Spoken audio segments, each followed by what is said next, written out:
The Director of the National Security Agency and Commander of U.S. Cyber Command, General Tim Hawk, and the Defense Intelligence Agency Director, Lieutenant General Jeffrey Cruz. Thank you all for your appearance.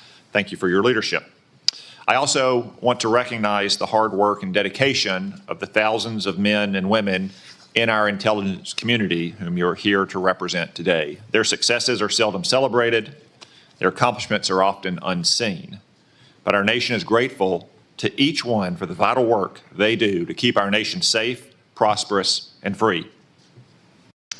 Our annual Worldwide Threats hearing allows for the American people to receive an unvarnished and unbiased account of the real and present dangers that our nation faces.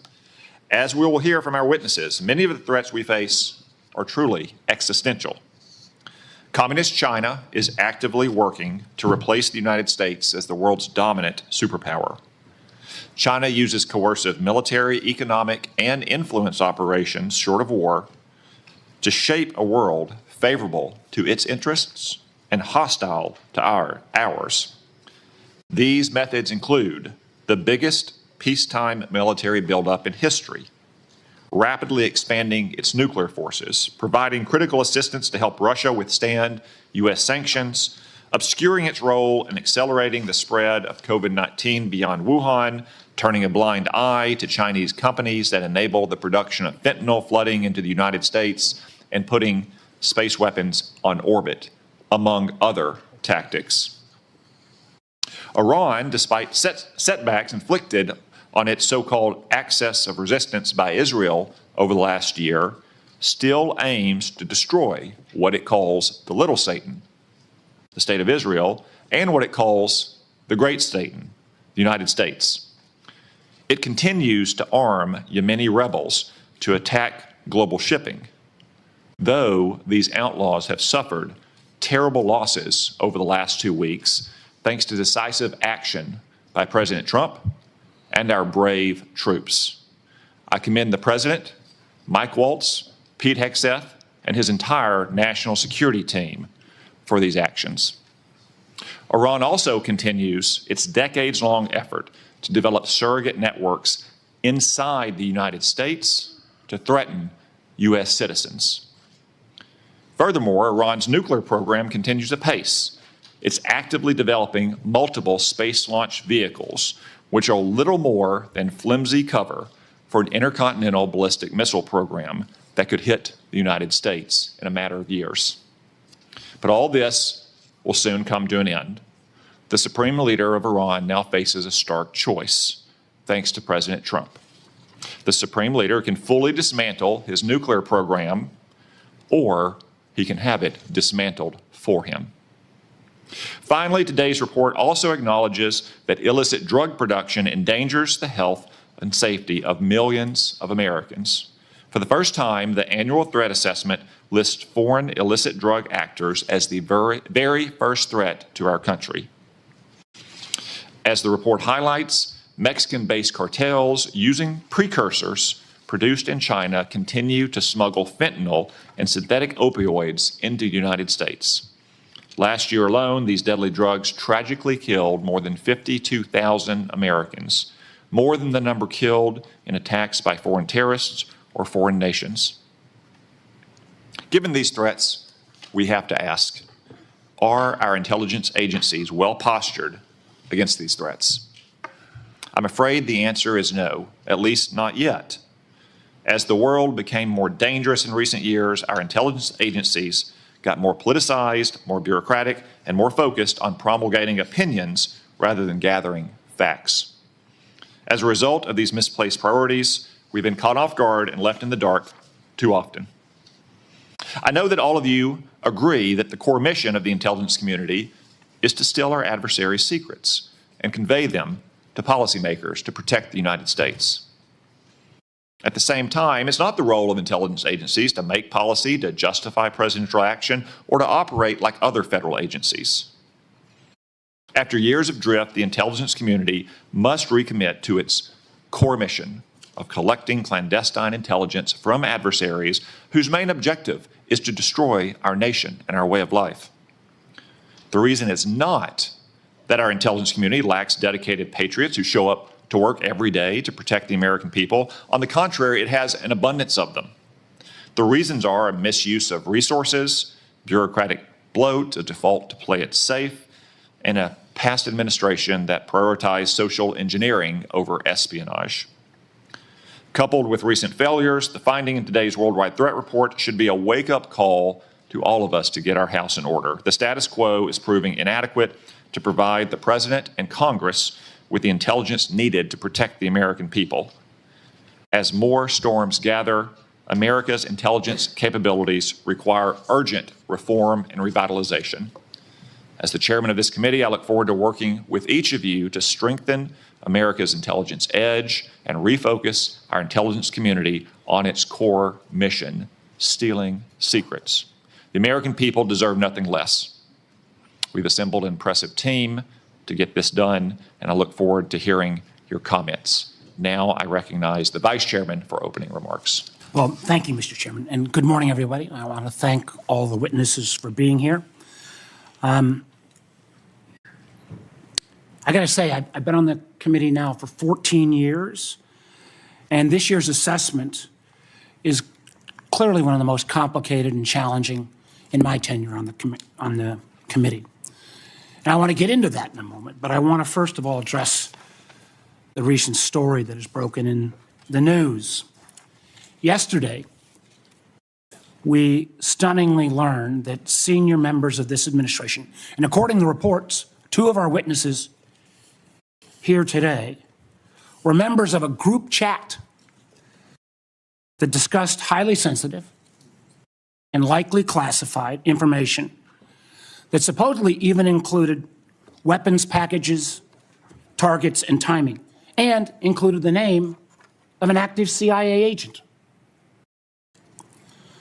Putting aside for a moment that classified information should never be discussed over an unclassified system, it's also just mind-boggling to me that all these senior folks were on this line and nobody bothered to even check Security Hygiene 101. Who are all the names? Who are they? Well, it apparently included a journalist. And no matter how much the Secretary of Defense or others want to disparage him, this journalist had at least the ethics to not report, I think, everything he heard. Question I raise is like, everybody on this committee gets briefed on security protocols. We're told you don't make calls outside of SCIFs of this kind of classified nature. We don't know, and I'm going to ask, obviously.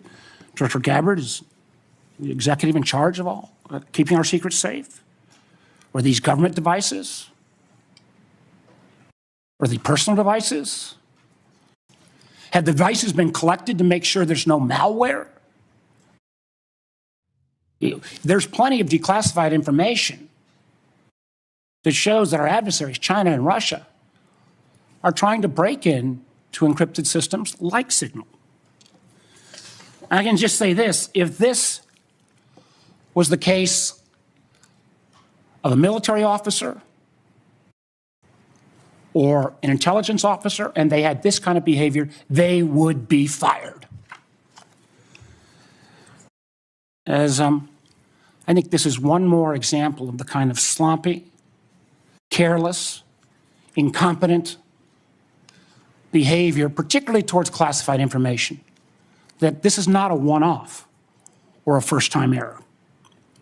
Let me take a couple minutes and review some of the other reckless choices that this administration has made regarding our national security. We all recall, it seems like it wasn't that long ago, but less than 2 months ago, in the first 2 weeks, the administration canceled all U.S. foreign assistance. Now, some may say, how bad can that be? It's foreign assistance. Well, U.S. foreign assistance paid for the units in Ukraine that provide air defense to civilian cities being attacked by Russia. Foreign assistance paid for guarding camps in Syria where ISIS fighters are detained. Foreign assistance paid for programs abroad that ensure that diseases like Ebola don't come home. And until recently, it paid for the construction of a railway in Africa that would have helped given the United States much needed access to critical minerals in Congo. Now that project, China's going to try to finance it. As well, in the first 2 weeks, Director Patel, the administration fired several of our most experienced FBI agents, including the head of the Criminal Investigative Division, the head of the Intelligence Division, the head of the Counterterrorism Division, the heads of the New York, Washington, and Miami field office, all individuals who were distinctly and directly responsible for helping to keep America safe. The irony in a little bit was the recently dismissed head of the Counterterrorism Division was involved in disrupting the ISIS attacks planned for Oklahoma City and Philadelphia, and helped lead the effort to bring to justice the key planner of the Abbey Gate bombing in Afghanistan that killed 13 U.S. servicemen and 150 civilians. That very Abbey Gate effort was actually praised by the president in his State of the Union address. Yet the administration's response to these agents, I believe, good works and years of service, was to force these folks out. It's hard to imagine how that makes our country safer. Nor can I understand how Americans are made more secure by firing more than 300 staff at the National Nuclear Security Administration, including those responsible for overseeing the security and safety of the nuclear stockpile. Or by ousting 130 employees at CISA, the agency directly responsible for trying to take on China's Salt Typhoon attack. Again, after Salt Typhoon, I would have thought folks on that group chat might have thought twice. Or how we made safer by sacking 1,000 employees at the CDC and NIH who are actually directly working on trying to keep our country safe from disease. Or by pushing out hundreds of intelligence officers. The amazing thing is that our intelligence officers, they're not interchangeable like a Twitter coder. These intelligence officers, our country makes $20,000 to $40,000 of an investment just in getting a security clearance. Literally goes into six figures when you take the training involved. Can anyone tell how firing probationary individuals without any consideration for merit or expertise is an efficient use of taxpayer dollars? And just to make clear that yesterday's story in The Atlantic was not this rookie one-off, it's a pattern. And I want to acknowledge Director Radcliffe was not here in his position when this took place. But again, earlier in the administration, when a non-classified network was used, thereby exposing literally hundreds of CIA officers' identities, those folks can't go into the field now. How does that make our government more efficient? You know, again, this pattern of an amazing cavalier attitude towards classified information is reckless, sloppy, and stunning. And perhaps what troubles me most is the way the administration has decided that we can take on all our problems by ourselves without any needs for friends or allies. I agree that we've got to put America's priorities first. But America first cannot mean America alone. The intelligence we gather to keep Americans safe depends on a lot of allies around the world who have access to sources we don't have. That sharing of information saves lives, and it's not hypothetical. We all remember, because it was declassified last year when Austria worked with our community to make sure to expose a plot against Taylor Swift in Vienna. That could have killed literally hundreds of individuals. However, these relationships are not built in stone. They're not dictated by law. Things like the Five Eyes are based on trust, built on decades. But so often that trust is now breaking literally overnight. Yet suddenly, and for no reason that I can understand, the United States is starting to act like our adversaries are our friends, voting in the UN with Russia, Belarus, and North Korea. That's a rogues gallery if I've ever heard of them. Treating our allies like adversaries, whether it's threats to take over Greenland or over the Panama Canal, destructive trade war with Canada, or literally threatening to kick Canada out of the Five Eyes. I feel our credibility is being enormously undermined with our allies, who I believe, and I think most of us on this committee, regardless of party, believes makes our country safer and stronger.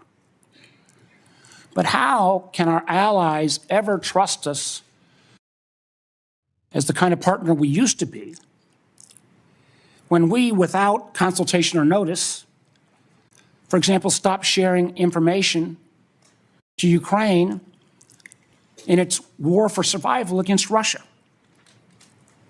Or how can our allies not only not trust our government, but potentially not our businesses with such arbitrary political decisions? Let me give you a few examples. As a result of a lot of work from this committee and others in Congress, we made sure America's commercial space industry is second to none. From space to launch to commercial sensing and communications, the United States has taken a record lead.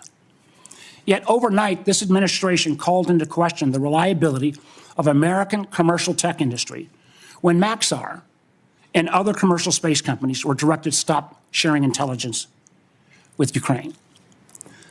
I got to tell you, I've been a business guy, I can't say longer than being an elected official, but pretty close.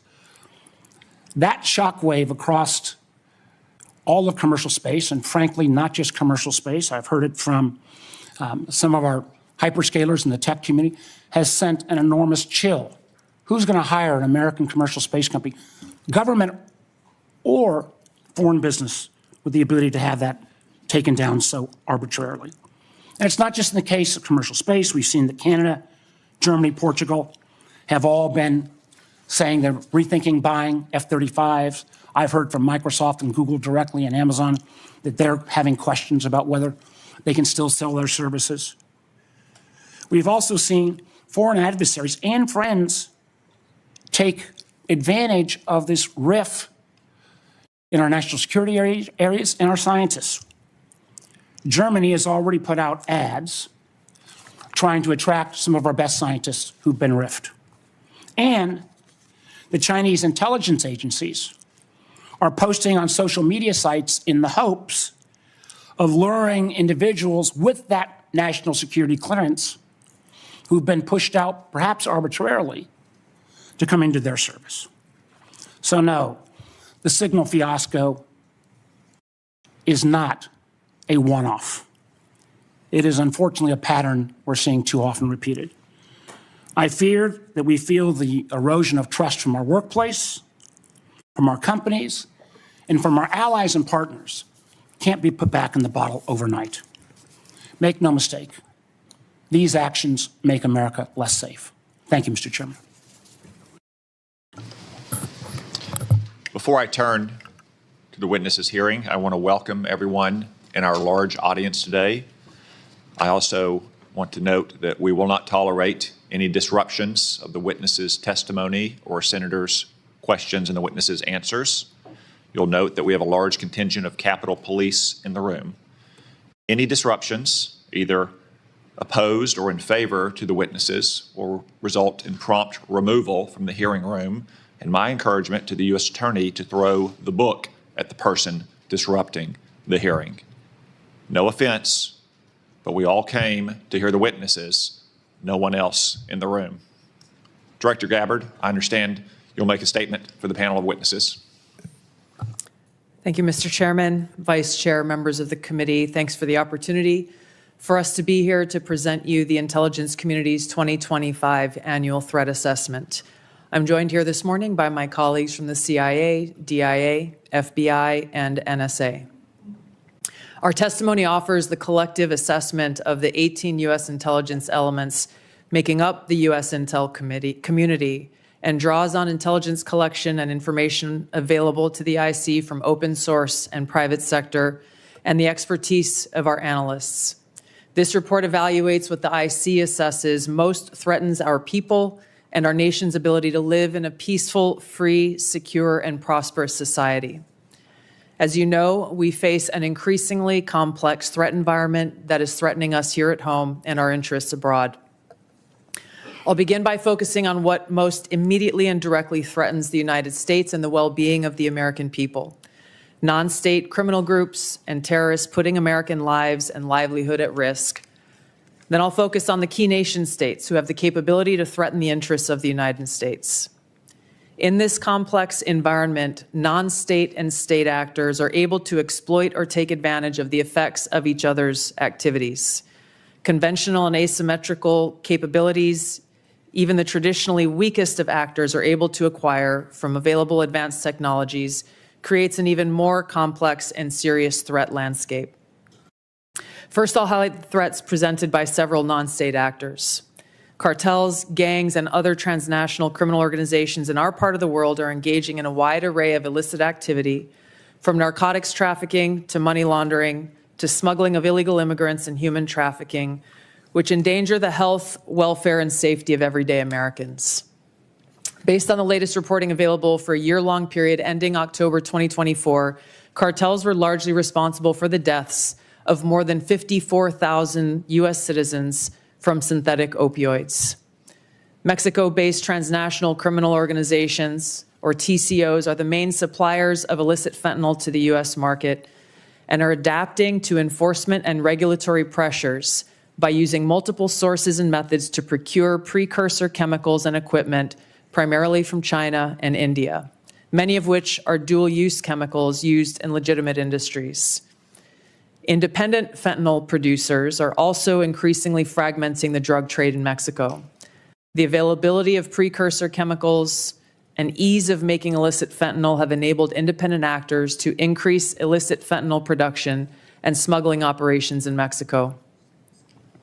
Cartels are profiting from human trafficking and have likely facilitated more than 2 million illegal immigrants encountered by law enforcement at the U.S. southwest border in 2024 alone, straining our vital resources and putting the American people at risk.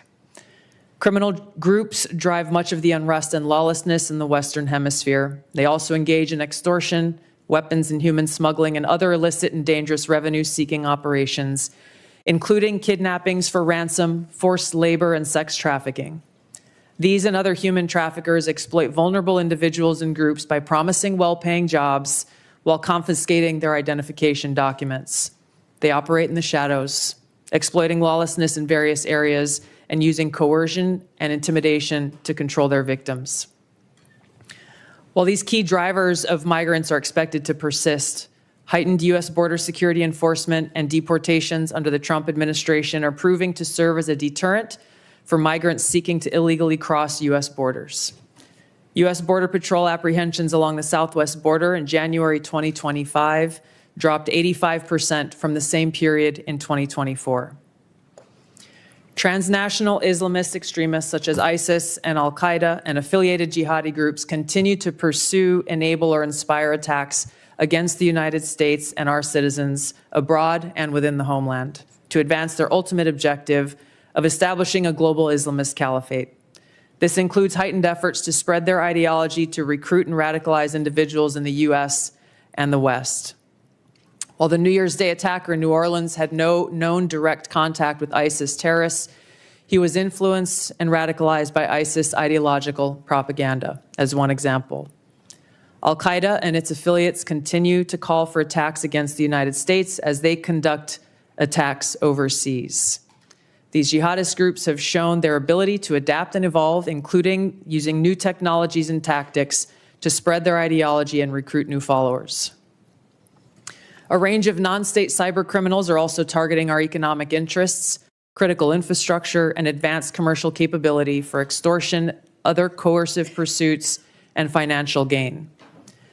These actors use a variety of tactics, including phishing, ransomware, and denial of service attacks, to disrupt our systems and steal sensitive and lucrative information using available technologies and U.S. cyber vulnerabilities.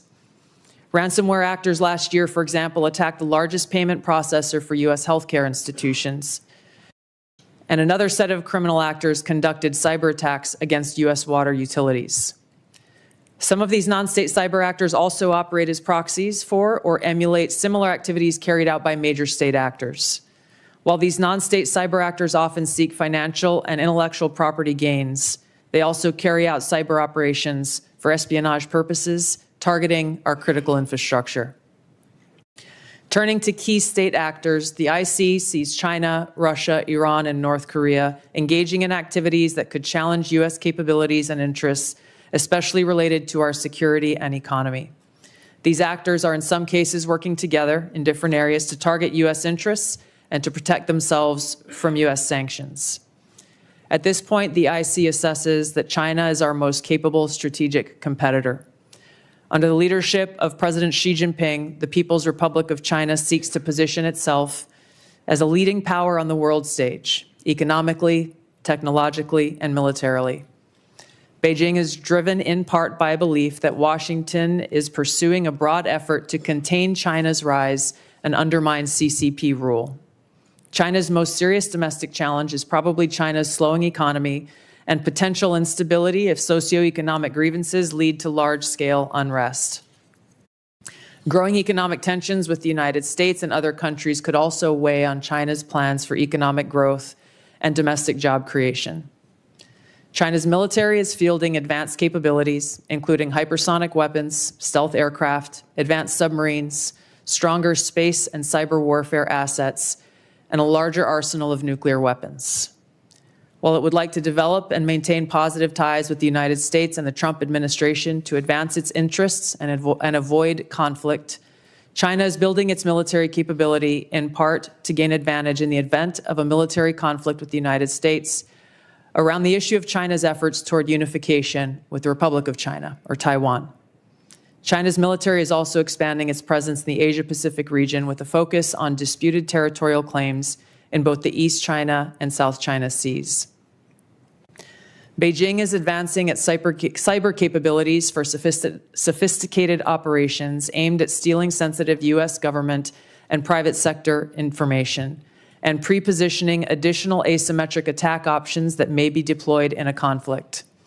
China's cyber activities have been linked to multiple high-profile breaches, including last year's massive compromise of U.S. telecom infrastructure, commonly referred to as Salt Typhoon. Beijing currently dominates global markets and strategically important supply chains, for example, with the mining and processing of several critical minerals. In December, China imposed an export ban to the United States on gallium, germanium, and antimony, all of which are important to the production of semiconductors and our defense technologies. This was in direct response to U.S. export controls on chips designed to broadly limit PRC access to advanced chips and chip-making equipment.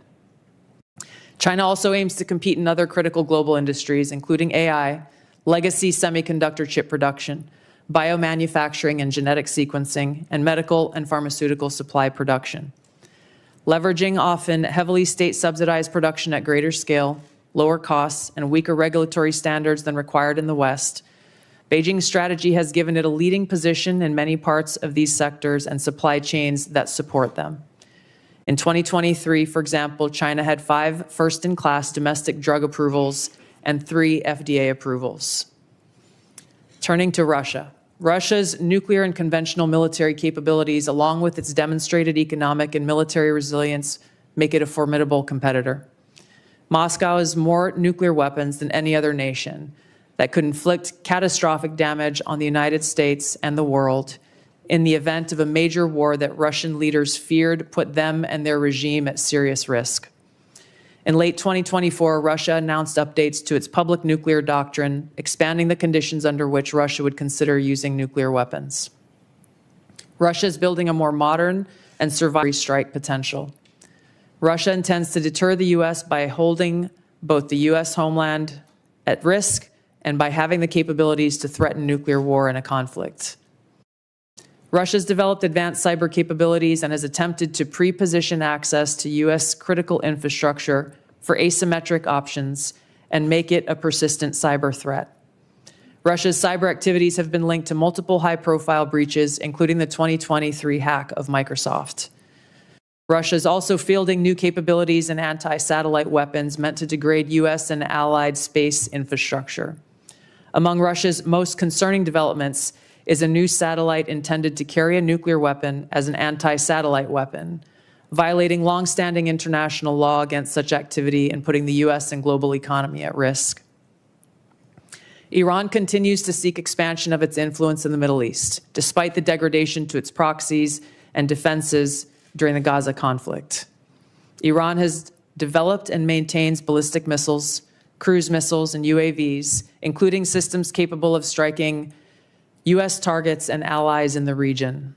Tehran has shown a willingness to use these weapons, including during a 2020 attack on U.S. forces in Iraq and in attacks against Israel in April and October 2024. Iran's cyber operations and capabilities also present a serious threat to U.S. networks and data. The IC continues to assess that Iran is not building a nuclear weapon, and Supreme Leader Khamenei has not authorized the nuclear weapons program that he suspended in 2003. The IC continues to monitor closely if Tehran decides to reauthorize its nuclear weapons program.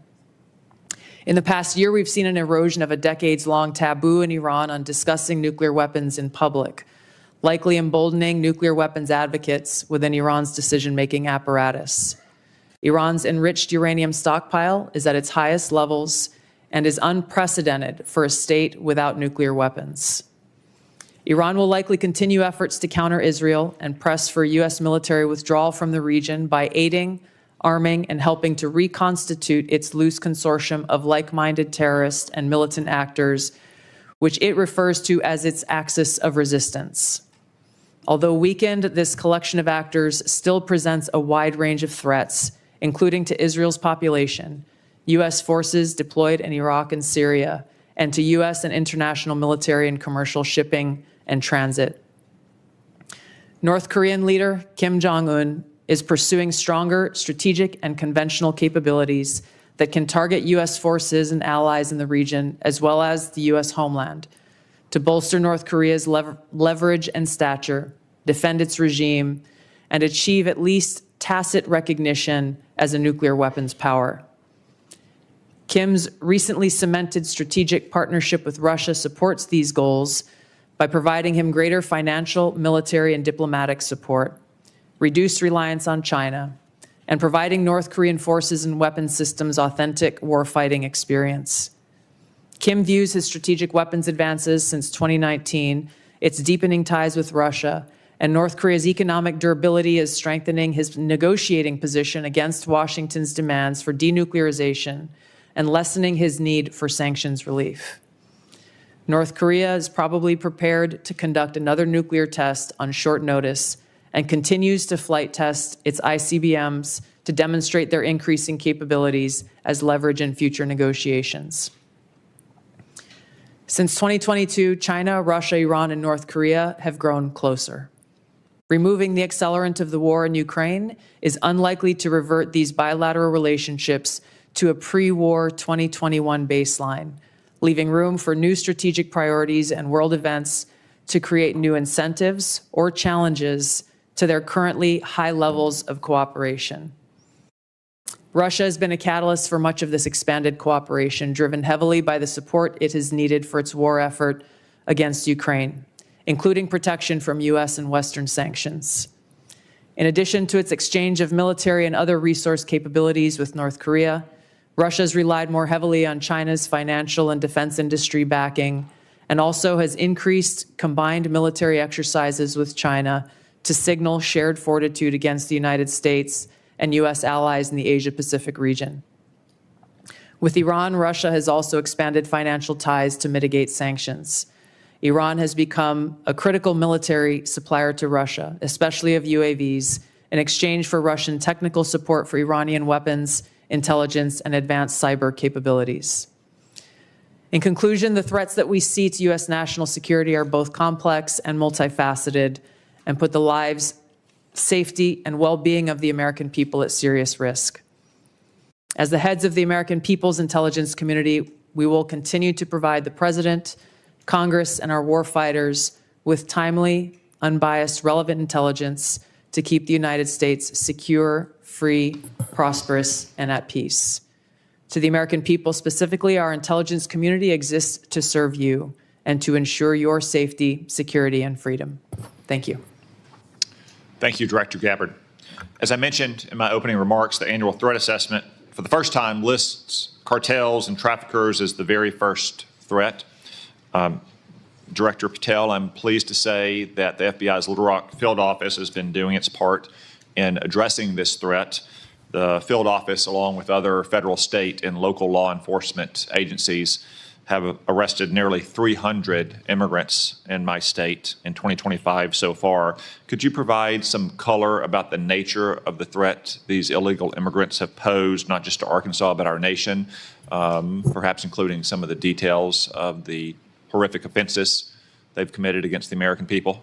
Thank you, Mr. Chairman. Mr. Vice Chairman. The witness will suspend.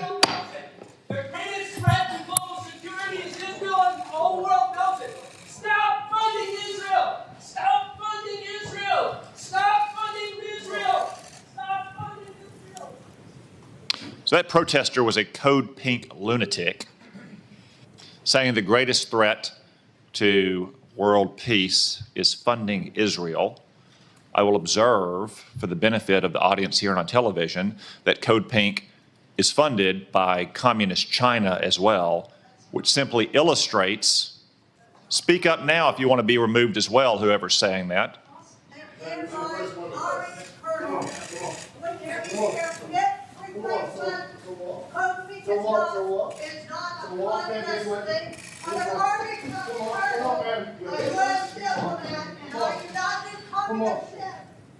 If anyone else would like to join them, speak now, please, so we don't have any more disruptions.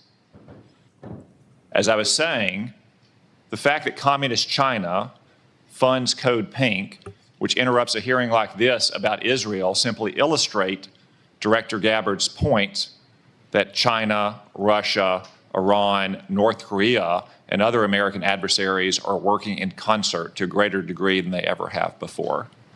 Director Patel, back to my question, could you give us some color about the threat that illegal migrants have posed, not only to my state, which has resulted in nearly 300 arrests in 2025, but also to the nation at large?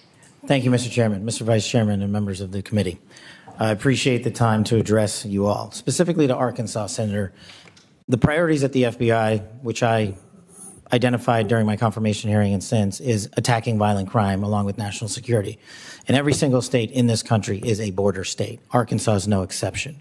Allow me to highlight the work of the men and women in the FBI and state and local law enforcement in the state of Arkansas.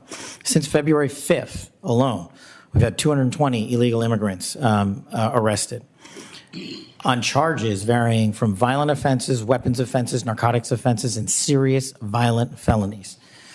253 separate individuals have been charged related to those offenses. And here's something I want the American people to hear about narcotics and countering narcotics. Thousands of pounds of narcotics were seized in these 3 weeks in the state of Arkansas. Thousands, worth tens of millions of dollars. Everything from fentanyl to meth to cocaine to heroin to marijuana and more. And also including manufactured drugs. The FBI does have the biggest footprint in Arkansas, but we could not achieve this mission without our state and local law enforcement partners, which has been one of the priorities since I took the helm at the FBI. They provide the greatest ground level intelligence to conduct these operations in Arkansas and in every single state across the union. Since February 5th, we've assisted with the arrest of hundreds of criminals and illegals throughout your state. And that was just a 3-week operation. Prior to that, Senator, there was a bust of 17 federal indictments relating to a meth lab in the state of Arkansas in the southwest corner of your state. All of those individuals are now facing prosecution for hundreds of pounds of illegal opioids, guns, and other illicit material. So we will continue to do that work. We will work it 7 days a week, 365 days a year, not just in your state, Mr. Chairman, but in every state. Thank you, Director Patel. As Director Gabbard highlighted from the annual threat report, Director Ratcliffe, many, if not most, of the chemical precursors for deadly fentanyl produced by Mexican drug cartels originates in China. China, of course, is a techno-totalitarian police state. They have technology to monitor their own people that Soviet Russia could have only imagined. Is there any reason, Director Ratcliffe, to believe that China could not monitor and crack down on this flow of chemical precursors to Mexico if it chose to do so? Thank you, Senator, for the question. No, there's nothing that prevent China, the People's Republic of China, from cracking down on fentanyl precursors.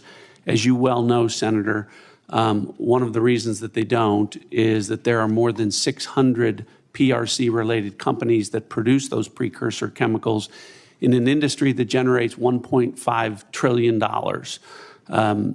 That is one of the reasons that we see that Chinese efforts to affect the fentanyl precursors are really limited in nature and intermittent in nature, and not a dedicated effort to enforce their own laws and regulations to crack down on this. Thank you, Director Ratcliffe. I have many more questions I could ask, but I'm going to try to lead by example and stay within the 5-minute limit for the benefit of senators. I remind everyone there is a vote scheduled at noon. I hope to finish the open portion of this hearing before that vote closes, after which time we'll move to the closed portion. The Vice Chairman. Thank you, Mr. Chairman. I'll be happy to take your extra 13 seconds, but I want to go back to what I addressed at the outset. I mean, this was not only sloppy, it not only violated all procedures, but if this information had gotten out, American lives could have been lost. The Houthis had this information, could reposition their defensive systems. So I want to get a little more information about this. Director Gabbard, did you participate in the group chat with Secretary of Defense and other Trump senior officials discussing the Yemen war plans? Senator, I don't want to get into the specifics. Ma'am, were you on? You're not going to be willing to address? So you're not, are you denying? Matt, will you answer my question, ma'am? You were not TG on this group chat? I'm not going to get into the specifics. So you refuse to acknowledge whether you were on this group chat? Senator, I'm not going to get into the specifics. Why are you going to get into the specifics? Is it because it's all classified? Because this is currently under review by the National Security Because Council. it's all classified? If it's not classified, share the text now. As the White House previously Is it classified or non-classified information on this text? I can confirm. Director Radcliffe, were you on the group chat? Senator, I was on a signal messaging group. So you were the John Ratcliffe on that chat? I was. Thank you, thank you. Can I provide some context, Senator, to that? Yes, but I've got a series of questions. Well, but I think it's important because at the outset you made a couple of comments about signal messaging using encrypted apps. So that we're clear, one of the first things that happened when I was confirmed as CIA director was signal was loaded onto my computer at the CIA, as it is for most CIA officers. One of the things that I was briefed on very early, Senator, was by the CIA records management folks about the use of signal as a permissible work use. It is. That is a practice that preceded the current administration to the Biden administration. Director Ratcliffe, I've got a series of questions. If you're making the statement, to the point, well,